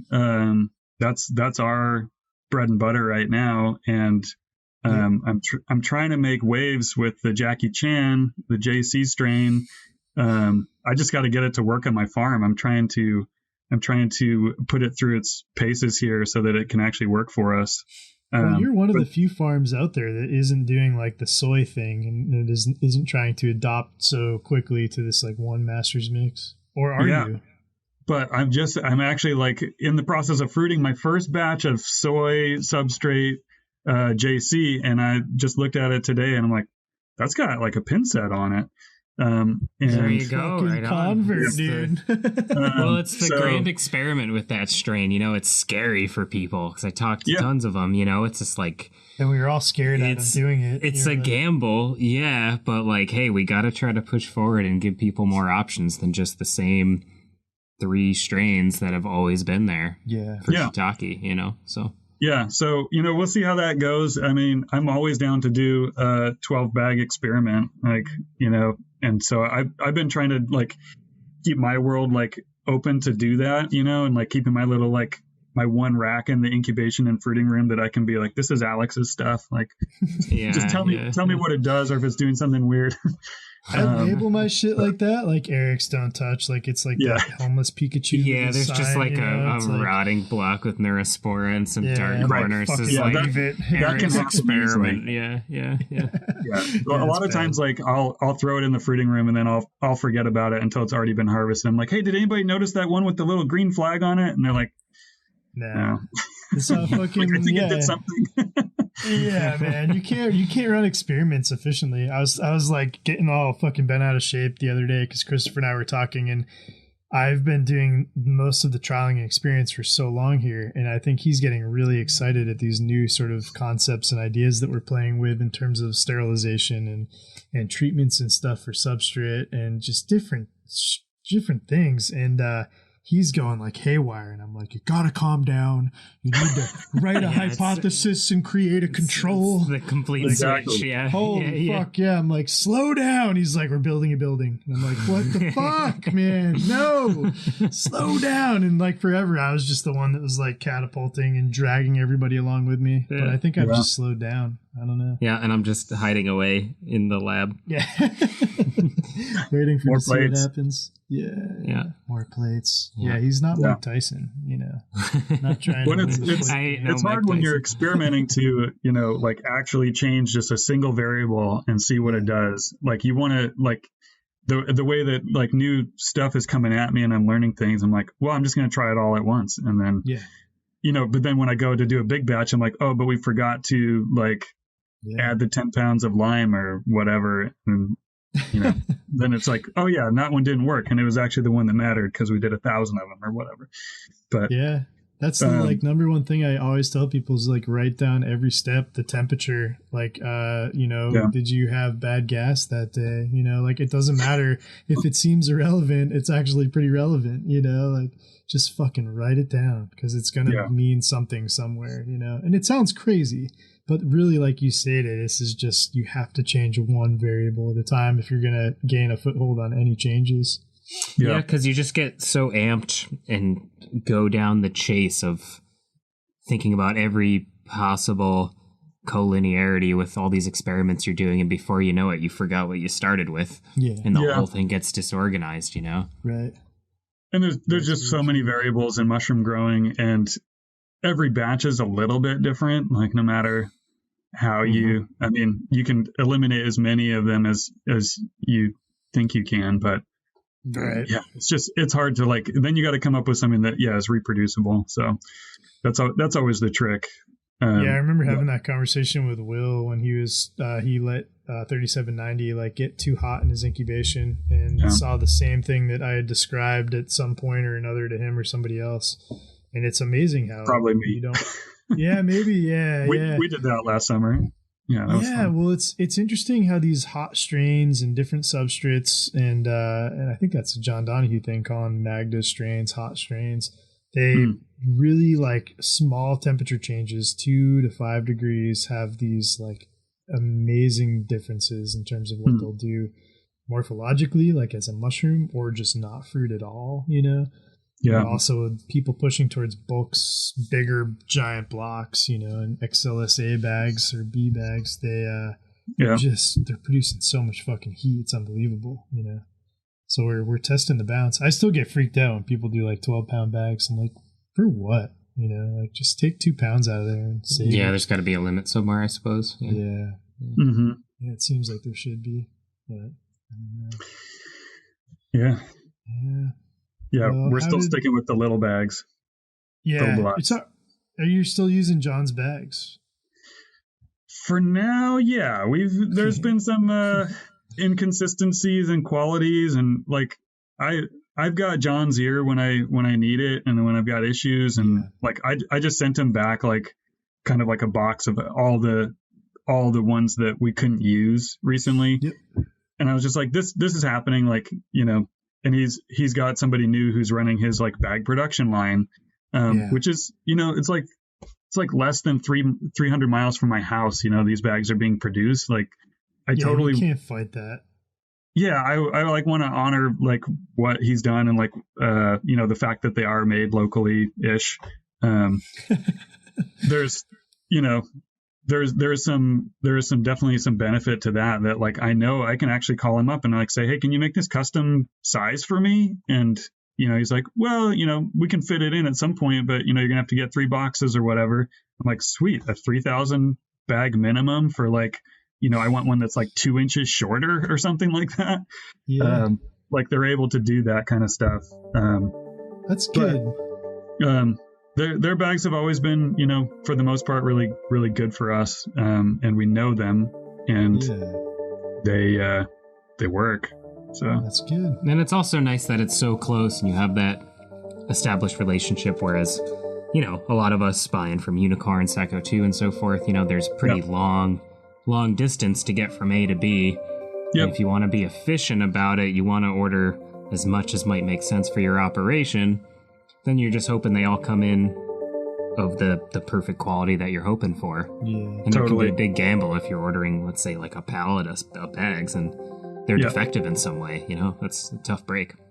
Yeah. And the downside of it too is I don't think you can buy a large quantity from NMC. No. They're just like, we'll send 3 boxes at 3 separate days of the week. You're like, which, you know, I mean, being a small operator, like I kind of get it, but we've been messing with the Staccato bags too from imported by Far West Fungi. And those are nice. Those are really nice bags. That's the thing we see is like they're just so consistent. Like, that everyone's exactly the same. I don't know how much plastic they're throwing out the back door because it's not perfect. Like, no idea. John is using the entire roll of extruded plastic. Like, he's not wasting a single inch of that shit.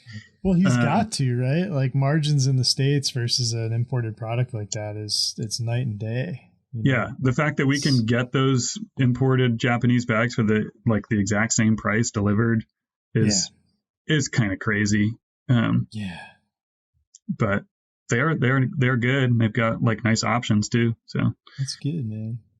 Yeah, they've got like the bottom seal has a weird like squiggle in it so that the gussets don't zipper. Oh, really? Yeah, it's got like the bottom seal is impressive. Huh, that's interesting.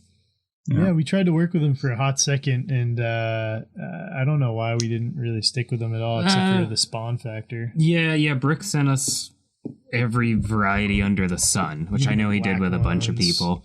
Yeah. And I know we didn't use it in spawn because of our crazy vacuum cycle that we do. The bags just got demolished because there's really only one bag that's designed for that cycle, and it's Sacco 2. You know, every other bag we tried out just got the shit kicked out of it, you know.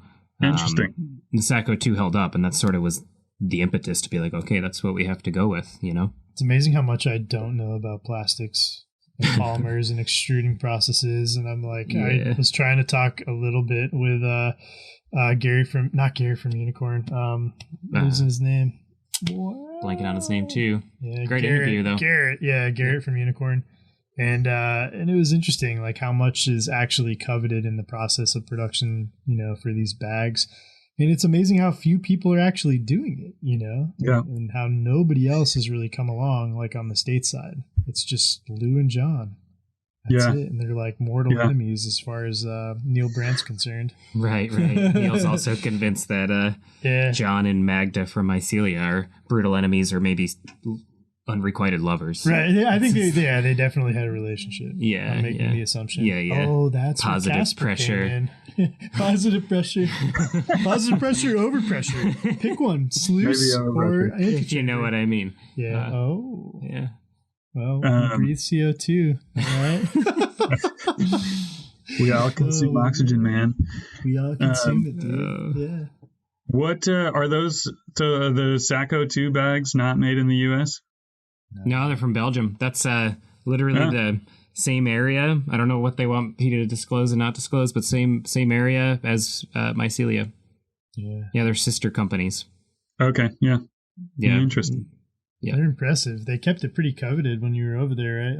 Like they didn't let me in. They like closed off the windows when I was going into the research and development lab at Mycelia. You have to pass right by the Sacco 2 entrances, and they like blocked off all the windows because they did not want anyone to see their specialized equipment. They're and I'm just like, dude, there, I'm like not beating small animals. So, like, there's this is blood our patented from process. In this. Yeah. That is so Stammetsian of them. Like when we used to do the mushroom growing seminars at Fungi Perfecti, they would have us like throw tarps over like the supplement that we were using, so people wouldn't know that it was like barley flour or something like that. So we had to like close off certain things so you couldn't see like what the inner lab looked like where they keep the cultures, and it's like right. I'm comfortable saying this now because we moved on from the recipe, but that was one thing at Mycelia. They didn't want to share with me their grain spawn recipe, so when they weren't looking, I just stuffed my hand in a bag and put a bunch of it in my suitcase and smuggled it home, and then like picked it apart grain by grain and being like, I think it's 30% this and 40% this. And industrial espionage. Yeah, that's what it was, man. Yeah. My cousin was going over there, I think before, maybe it was before we decided to send you over there. My cousin was going over to Belgium. She's like, you need anything from Belgium? And I was like, some cultures. And I was like, you just put them in your suitcase and you don't say a fucking word. And she was like, I will not do that. No. And I was like, oh, come on. Yeah. Oh, yeah. It works. Yeah. You did it. Now I have to do it the legal way, and it's so tedious. It's bullshit. Yeah. I took mushroom cultures into Lebanon. That was a little bit scary. Whoa. If you've ever been to an airport in the Middle East with like all the armed guards and shit, I was like, maybe this wasn't such a good idea. Did you get stopped or anything? No. What? So what the fuck were you doing in Lebanon? I volunteered for it was a USAID program. It's called Farmer to Farmer, and they send specialists in certain fields over to meet with people who apply for assistance in other countries. And the U.S. dumps a ton of money into the Middle East and sends people over. And there's this old mushroom farmer guy, Mickey Foley, this awesome old dude. He was probably like 65 or 70 when I met him. Yeah. He used to work at a button mushroom farm. He was like career button mushroom grower. He shows up like just in like coveralls, like everywhere he goes. He just that's like the mushroom grower's uniform at like any button mushroom farm. Like they all wear coveralls. No underwear. Just Crocs and coveralls. Yeah, he's like fly fishing and mushrooms like were his things. And so he's like totally my kind of guy. And he came to visit, and he's like, I've got this guy visiting from Lebanon. Like, I've been helping him for years trying to set up, like, can we come see your operation? Yeah. And it was actually a connection from John Donahue. And so they came up and toured around, and this guy's kind of like a slick guy from Beirut. He's like all about mushrooms, wanted to start this big operation in Beirut in the basement of a building that he owns. He's like, yeah, we'll set you up with the grant, and we'll with the the program, and we'll send you out for 2 weeks. And So yeah, it was like funny because it's like other agricultural companies in the U.S. are the ones who sponsor everything. So it's like the Land O'Lakes butter people are the ones who actually like bought me the plane ticket and like put me up over there. But they put me up in a hotel in Beirut, and they had me go visit this guy, and he, like took me out for an awesome like Middle Eastern like seafood feast at a restaurant, and we went and looked at this like basement place in this building that he owns that he wanted to grow mushrooms in, and I made him a design. And yeah, it was a good time. And I got to spend some time at a university there too, where they had like a lab they were setting up to do spawn production so that they could make spawn for farmers like all over the country. Yeah, I mean, that's a thing. That's a thing, like, there's no spawn to buy in so many countries, where it's just like... Yeah, it all comes from the Netherlands. Like, so they would send over, container loads of substrate and spawn. Hey, Isabel. Yeah, Hi, there's the family. Nice to see you all. Good to see you as well, man. We're just doing food delivery. Yeah, I got dinner. Yeah. Oh, man, yeah. Well, it's like uber late here in like dinner time. Yeah, don't let us keep you. Yeah. Yeah. Good to see you. Bye, guys. Super good to see you too. Yeah, absolutely. I like this green screen room. Is this specifically so she can like project like faraway destinations? Well, yeah, because when she's doing remote teaching, this is the rest of the room. Okay. She's doing remote teaching, and so she does these like recorded videos, and so like she'll be like in some place where whatever's relevant to the lesson. That's awesome. Sorry, man. Now you're gonna have to edit this podcast. Oh, never. No. These are like the greatest little things. And what I find is like the things that piss me off are the audio changes that I'll go in and like I'll fine tune little blips and changes, but I like the raw formats of them for right now, Nice. Like the non sequiturs. Yeah, because when strange shit happens, like Chuck Palahniuk has to take a piss in the middle of a Joe Rogan podcast, you're like imagining what it's like to be Chuck Palahniuk taking a piss in Joe Rogan's weird little compound. Sure. Or the little you're imperfections in that great hit song, or like the things that stick in your brain, They're just there. They're going to haunt us the older we get. Yeah, it's really bad. It's a thing of beauty, man. Yeah. It's raw. True. We just did something special. We just did something people will remember. Yeah, it's so true. Yeah. You got to see my toddler. There you go. Yeah, but I did get to visit a couple of button mushroom farms in Lebanon too. And one of them, they were making their own substrate, and they'd grow it in these like massive bags, like 20-pound bags that they would just set on the floor, just like rows on the floor, just one layer of growth. And then another one I went to was like super high tech, set up by a Dutch company.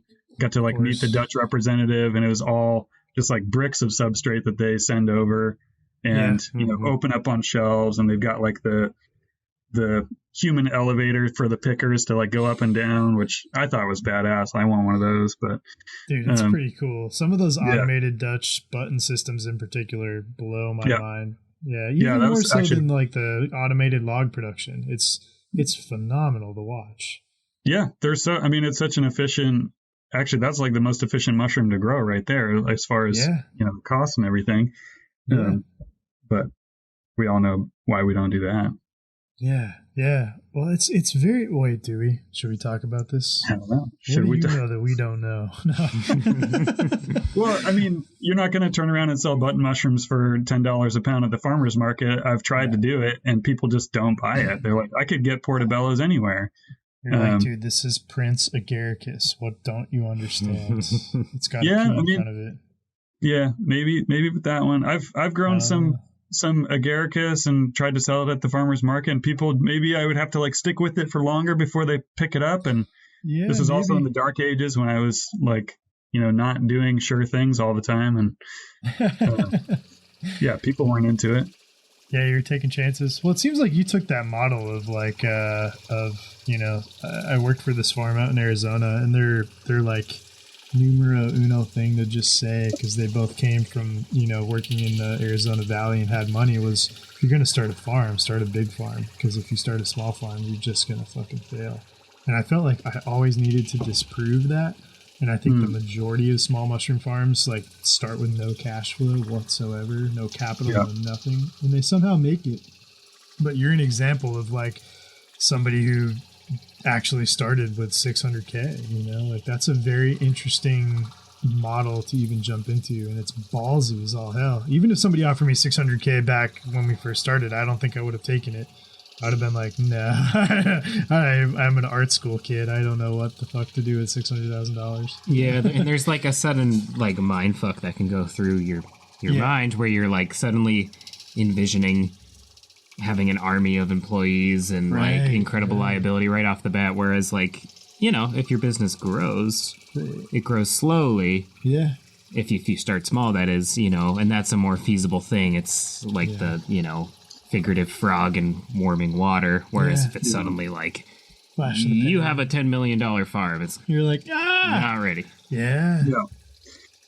Yeah, and we're somewhere in the middle. I mean, we had enough capital to get started, but it still grew slowly. Like I overbuilt the facility at the beginning because I didn't want to go from growing 100 pounds a week to 600 pounds a week overnight because, you know, I just knew I wouldn't know what to do with it. Like, and we've all so thrown away hundreds of pounds of fresh mushrooms because they've rotted, you know. Right. But now we're doing like, you know, on a good week, we're doing like 1,500 pounds a week, and we're like, we could have more. Yeah. That's a great week, though. It's when people try to go over that I think that there's this like you go the Mousom route of like having to go strictly towards retail until packaging, or you go the Far West Fungi route and you really push way beyond that and not anywhere close to some of the bigger mushroom farms out there. But but there's that like, you know, couple 100 pounds to 1,000 pounds, and then anything over that, you have to be very careful and calculated how you do it, you know. Otherwise, you can get into hot water pretty fast because the numbers are just that much bigger and can put you under real fast as well. Yeah. That's probably a good lesson to heed. I guess. Is that lesson oriented? I like just talk sometimes. I'm like, shut the fuck up, Eric. Nobody gives a shit. Yeah, you're talking me out of all my plans now. Yeah, wait. So speaking of your plans, you're gonna start like a giant block manufacturing facility with Will. Yeah, we're gonna be the Eric Lohman of the Pacific Northwest. Hell yeah, as long as my name can go on it, it's all I care. 2.0. Yeah, 2.0. Eric 2.0. That's why I tell him he's a burgeoning celebrity. It's so stupid. No, I mean, Will at Snow Valley Mushrooms in the Seattle area, and his business partner Rowan and I we're both at kind of the similar place with our businesses and with our farms, where we're like physically maxed out, we're emotionally maxed out, but we have people like knocking on our doors like all the time, and we want to see like kind of like the model that you guys are creating on the East Coast, like of, you know, when small farms call us and say like, hey, I'd love to, you know, purchase, you know, ready to grow substrates from you, which is something that was never available to me or to Will when we were starting out. You know, we want to be able to say yes. And right now I can't, because we like those damn 3790s take so freaking long to incubate. Like every freaking square foot is spoken for. I don't have to censor myself on this podcast, but you know what I'm fucking saying. They're all like, we need all those mushrooms, and yes, we want to be the supplier for it also. So we're talking about making our lives easier by centralizing our block production, increasing our fruiting square footage at both of our farms if we take that off of our properties, and having the capacity to kind of build a bit more of a resilient mushroom farm industry in the Pacific Northwest, with more small farms that have a reliable supply that's affordable, profitable for everybody. And can kind of, and like for whatever reason, Will loves to do farmers markets. I'm like over it, and we do one. Well, you've been on the phone with him, you know why. He just loves talking. Yeah. Whereas, like, he's a rare person in that mushroom world. I think most of us, this is a stretch for me. I have to, like, tune my brain to talk for, you know, a few hours. Yeah. I just half the time don't want to talk, you know. But he loves it. So I think he, like, lives in that world, man. Yeah. Which is great. And so he's a great resource for, people who are really trying to figure stuff out. Like he would definitely be the guy driving the innovation and the ideas in anything that we do. And he's doing it at his farm right now.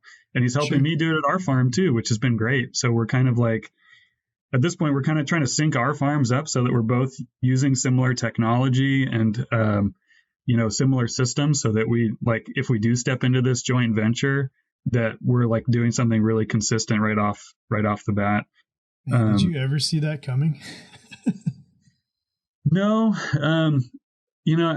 I've thought about, like, every time I think about like expanding our farm here on our property, which is 2.5 acres, and like adding another like hoop house or two, I'm like, but fuck, I gotta live next door to that thing. Like, I'm like, not in my backyard.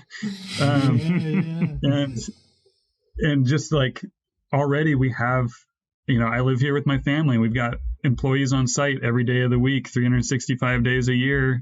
I don't necessarily want to increase the number of nights I've got to unload a retort or worry about the boiler, stuff like that. Which is, that would be the road we would go down if we were to build more fruiting rooms or, increase our incubation space or something like that. Sure. And right now my staff doesn't really want to do it either. And, we can always hire more people and give more opportunities for work, but I like running our crew tight the way we do and just getting our shit done. So I guess like the dream would be for me to become one of those mushroom farmers who just gets the blocks delivered and does the fruiting. And not you work. Also own the block and factory, right? So it's and kind of compartmentalize it in my brain, where like one day I go to block factory world and one day I go to fruiting mushroom world, and that would be nice. It's a valiant sort of thing to look at like that, and that decentralized specialization and separation between different aspects is what like the entirety of this mushroom world is always preached, is like, don't put your spawn next to your block, next to your fruit rooms, you can't do these things under one roof. But it's taken a long time for, I think, people to get to this like internet state of being able to work with one another and sort of iron out the problems and admire the growth instead of being so coveted that they cannot get out of their own way to help, other farms grow. Because, the worst thing in the world is when people contact us and they're either out of the way for TR, out of the way for us, or out of the way for anybody in the Southwest region. And our only solution for them really is to just be like, look, we can supply you with spawn, we can supply you with the pelleted substrate, bags, equipment, consultation, but it's really on you to make it happen. In like 9 3/4 times out of 10, that's not going to happen. Right. It's too big of a proposition. Huge. Yeah. It's a huge risk to undertake. Like, Yeah, and there's a reason why this is the standard in, places that are light years ahead of us, like Japan and South Korea, for example, where like this decentralized, or just spread out system. General. Yeah, exactly. Yeah. There's a reason why they've picked up on this, and we're just slowly, catching up. Yeah. We're not that original. So many ways that we're still mushroom farming in the dark ages. I mean, even with our farms being relatively advanced or whatever. We still touch everything way too much. we do, man. I still get it. It like gives me nightmares, but watching some of these like auto block log production facilities, it just like lulls me to sleep and gives me nightmares all in one go. I'm like, holy fuck, that's a massive facility cranking this shit out, but it gives you a perspective on population and food movement, and you realize that stuff is actually going somewhere.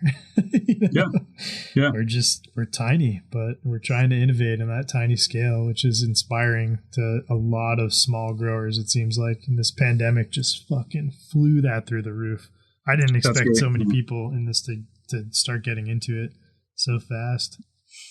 Well, and I've had my doubts about the industry, throughout my career, just being like, people just don't know about mushrooms. Like this like there is no industry. Like I actually started a postgraduate program in fisheries because I was like, man, like I could get a job at my buddy's shellfish farm, like making way more than I am now, and still be like feeding people and doing something I like.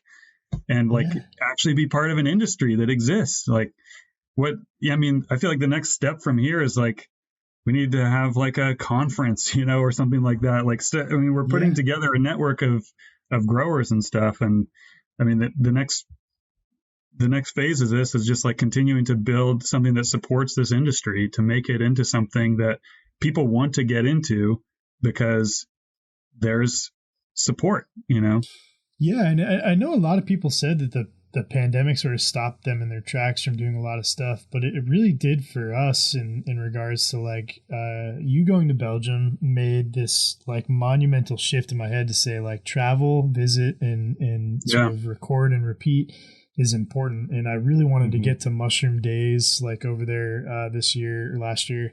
And I really wanted to like approach these things similar to them. And I think I'm not alone in that. Like a lot of us are trying to like go observe the activities of other countries and how they expand their offerings and work together. And do that through a forum that's not Facebook where everyone just gets in arguments, because that's sort of what we're limited to right now, Right. Like Mycelia started a conference, and I think they only got to do it once because it was right before COVID, but it was wood fungi. Yeah. And they brought people from all over the world, and it looked pretty rad. And I think you're onto something. That's a good idea. Yeah. I had the pleasure of another one of my privileges of working at Fungi Perfecti was like after I left, they hosted the International Medicinal Mushroom Conference in Port Townsend in like 2005 or 6 or something. And I got to go as like a volunteer on the FP crew and got to like, John Holliday was giving a talk there, Andrew Weil, and like chefs and like cultivators and people from all over the world. What's his name? S.T. Chang was there, and like all these other people. Really? And it's like, so it's like old school, like people in the mushroom growing sciences. And the OGs. Yeah, and they do the conference is always in Europe or Asia. This is the first time I think it was in North America. What year was this? It was 05 or 06. Okay, so this is a bit ago, and nothing's really happened like that since here. Besides, like the conventions down in Florida, more geared towards like buttons and such. Yeah, I know. There's. I mean, the button mushroom industry is established, and it has its, it has its following, but it's a bigger business, like you got to be big to even get into it. So that I think that's where it's unique to be, and actually a lot of the parallels between the mushroom growing industry and the shellfish industry, which I really like have a lot of interest in and appreciation for, is it's the same thing. It's a bunch of small farms, people who own like a couple acres of tidelands, and they're growing oysters or clams or whatever, and they work together, and they have like bigger companies that are supporting them with seed and consultation and sales outlets and things like that. Sure. I think the bulking up of the communication and the way in which you can approach the industry has to be paramount to like keep it growing and keep it semi-decentralized, And that's the interesting part about like observing the seed company, catalog company world, There's so many of those that most people don't realize. Like the bigger ones exist everywhere. Yeah. But they don't even realize where they're located or what towns they operate in. Like Johnny Seeds being in Maine. People are like, that's in fucking Maine. Right. It could be anywhere else in the country and they have no idea that's where that is, But it's like, it's a huge employer here, Yeah, this tiny little town. Yeah. It's so strange. So it's sort of farmers all over the country use them. Like everywhere. I'll grow the same fucking black cherry tomatoes, It's very interesting. And I feel like there can be a push for that. And part of like our like Cap and STEM scope really is to push that user-friendly environment that's analytical and approachable from like a content-driven point of view, so that you can say, like, I don't know how many farms get into this or people get into this and they don't even know how to cut a block. They don't even understand the concept of a bagged product replicating a log. It's not in their mind frame yet, mostly because there's all these like weird outlets that are showing you how to do it. But they're not explaining any of it really, So there's these very common disconnects. So I feel like there's so much education. We need some like academics in it, we did like get support from the agricultural schools. I mean, that's where a lot of it comes from. They've got budgets and stuff. When I was still at Evergreen, finishing my undergraduate, I looked at a program in North Carolina where they actually had like a mushroom lab at this ag and tech school. Oh shit. Yeah, and this guy, this dude, I can't remember if he's from some country in Africa, Oman Isikuman, and he was like one of Paul Stamets's buddies. He like, he had everybody with the coolest names. Yeah, he had sent him his first computer like to Africa because he had found Paul and like come to one of his workshops or something. Oh, and then dude came to the U.S. and like started heading up this section of the school at North Carolina Ag and Tech School. And I got to go visit him. He had like a little like mini mushroom farm going there. But I mean, there's all these agricultural schools, and I'm sure some of them, there's Cornell's doing stuff, like that's an interesting, and there's the Pennsylvania. Yep. What is it? Yeah, of course. Yeah. Penn State or not Penn State. There's Penn State, but there's also another one down there. There's Cornell. Is that the one with the giant mushroom the like giant culture collection? Yeah. Right. Yeah. That was like when I was starting out, that was like what I would scroll through to be like, which one am I going to try? Like there's no information on any of them except for the name, like where it came from. And they have the fucking date too. It's like hard, isolated in 1962. You're like, what the fuck? How is this relevant? This is like there's a dude who it's like Tyler's got his work cut out for him. Just like grab one of each. Try them out. Can you give me a brief description of all of your strains? Yeah. Oh, there's a guy from I think he's like from Italy. I'm like blanking where he's from, but he's European, and his name's Fabio. And I think he was a printmaker. He was super into mushrooms, and then sent me all of the original Roger Rabbit strains, like from the early shroomery days. I was like, who held on to this stuff? Like, I can't believe this stuff still is out there. But you realize that people have this like immense interest in just archiving, whatever it is. Oh yeah, and like, I talked to farms that don't make, they haven't made a bag of grain spawn in years, but they still love the idea of having these petri dishes and so forth, and randomly somebody that we talk to on the regular just randomly says, oh hey, I got this great strain, it's way better than what you grow. Sometimes it is. Send it over. I'll send it over to you. And it's like, how long has that been sitting there? And it's like, okay, that's why I have my special razor sharp scalpel, because that mycelium's like older than your grandma. Yeah. It's a dried mushroom at this point. Yeah, that's so true. Awesome. Man. The mythical nature of petri dishes and libraries of cultures is predominantly test tubes. I mean, it attracts a certain type of person. Yeah, it does. It most definitely does. In that sort of vein, how did your wife and having a kid sort of like pull you in one direction or another and make this thing more difficult or more accessible?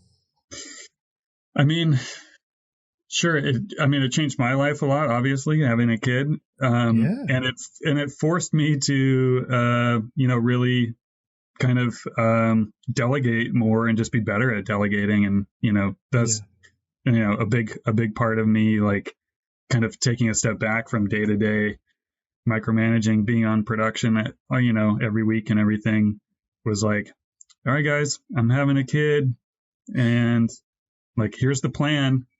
How does it sound to you? We just figured it out so that, I could have more of that, just background, influence on the farm, which at this point, like, they don't want me on production. Like, they want me there when they really need me, when somebody's sick or whatever. But for sure, they want me on hand to like make sure that shit gets fixed when it's broken, like the things that only Alex knows how to do on the farm. God damn, we have the same job description, Alex. And it's sometimes. Like, well, and they also don't want to rely on me for like a schedule either, because they're like, oh, well, he's got to go pick up his kid. He's probably gonna, like, when he goes on an errand, he's gonna be gone for like 3 hours. Right. So I think that it was a good lesson and a good, influence, and the thing that forced me into that position of, kind of taking a step back from the day to day.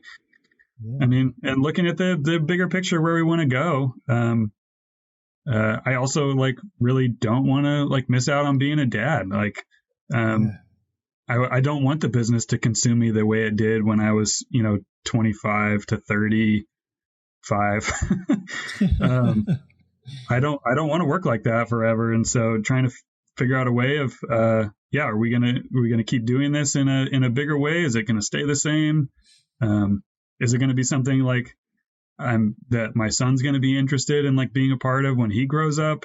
Because at its current size, like it's not really like a great inheritance for anybody.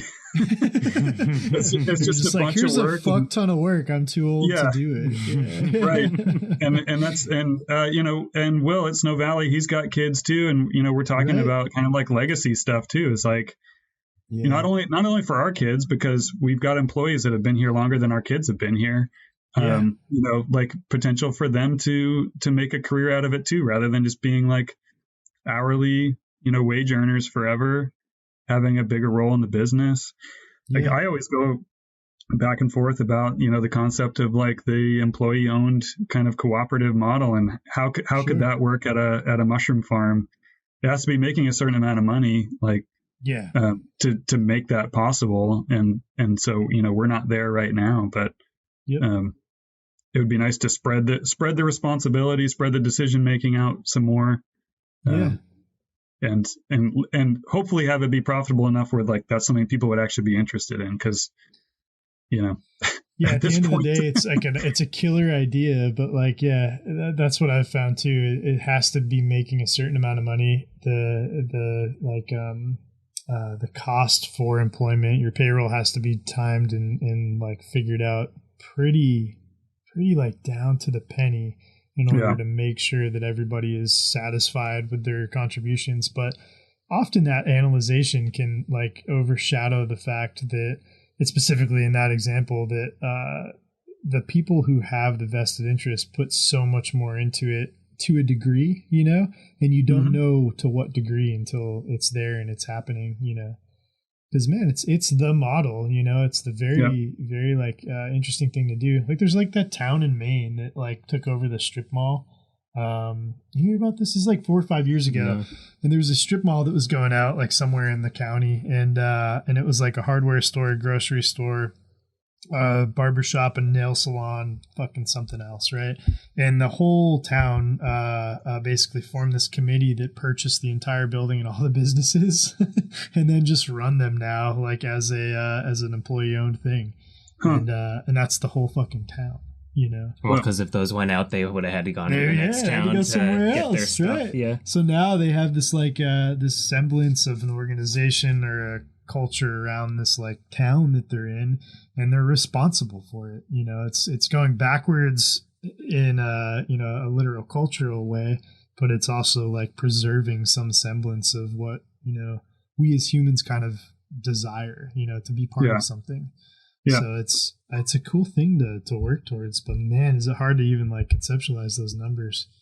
I mean, and maybe that's not the way that a mushroom farm could work, but maybe a block facility, or maybe a conglomeration. Or at least to be able to give somebody like a freaking like pension, or like start to contribute to a retirement fund or health insurance or something like that, so that it's like like you were talking about earlier, like you don't want to just burn through employees. Like getting somebody who gives a shit is like you very can't, important.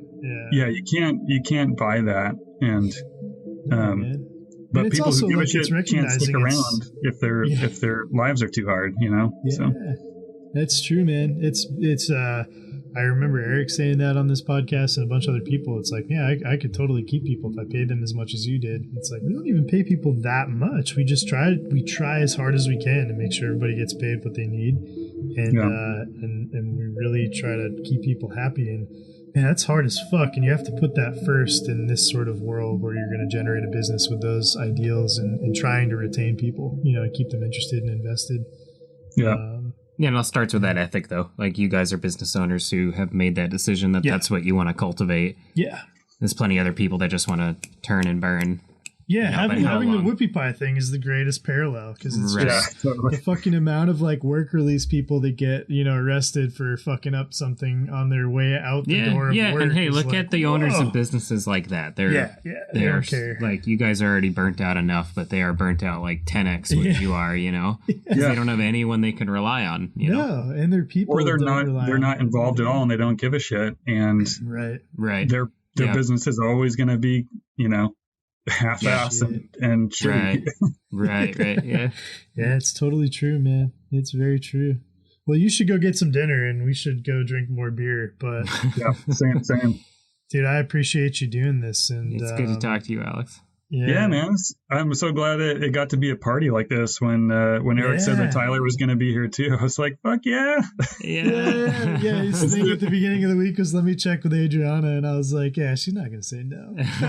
So you should do this. It's the reunion. She says hello, by the way. Yeah. Nice.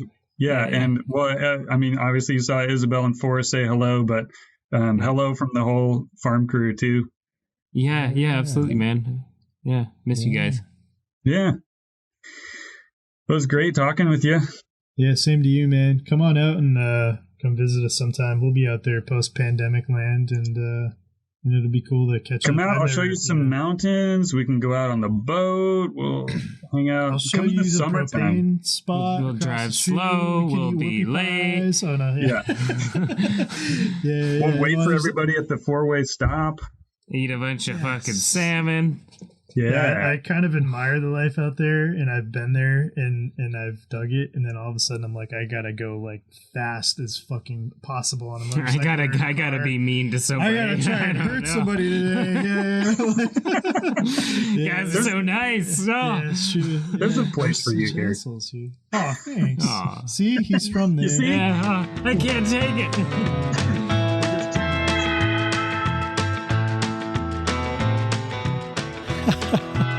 That was Alex Winstead of Cascadia Mushrooms and Tyler Crawford of Maine Cap and Stem. Thanks so much for listening to the show this week. You can follow or subscribe to MycoWizards wherever you go for your podcasts. Write to us at P.O. Box 897 in Gardner, Maine, because I sure as shit love that snail mail, so keep it coming. Head on over to Instagram and find us at MycoWizards Podcast. This episode was produced and sponsored by Maine Cap and Stem Mushroom Company with music composed by Damon Hicks. Head on over to capandstem.com for certified organic substrate and spawn for all of your mycological needs. And until next time, later on.